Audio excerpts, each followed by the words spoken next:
వీళ్ళు కమిటీ వేసి కేంద్ర ప్రభుత్వానికి పేర్లు సూచించారు.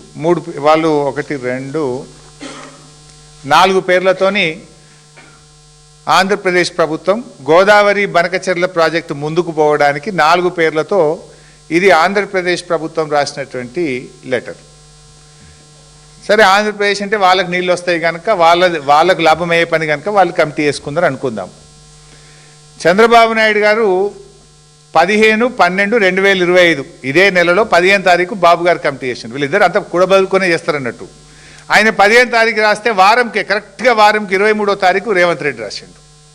నేను కూడా కమిటీ చేస్తున్నా, మంచిగా నీళ్లు తీసుకుపోండి. ఎవరికి ఈ కమిటీ హెడ్ ఎవరికి ఇచ్చిండు అనుకున్నావు?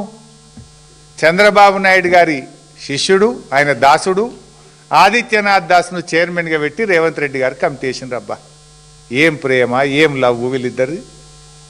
గురుదక్షిణలు చూడండి. ఇప్పుడు అసలు నువ్వు కమిటీ ఎట్లేస్తావు? అసలు నువ్వు గోదావరి బనకచెర్ల నీళ్లు తీసుకుపోవడానికి నువ్వు కమిటీని ఏ రకంగా ఒప్పుకుంటావు అని నేను అడుగుతా ఉన్నా. కమిటీ వేయడమే ఒక తప్పు అయితే ఆ కమిటీకి ఆదిత్యనాథ్ దాస్ను హెడ్గా పెడుతూ రేవంత్ రెడ్డి గారు చంద్రబాబు సూచించిన వ్యక్తితోనే ఇస్తాడు. ఈ కమిటీలో 7 నేషన్లు, ఇలా 3 ఆంధ్ర వాసన వాళ్ళే ఉన్నారు.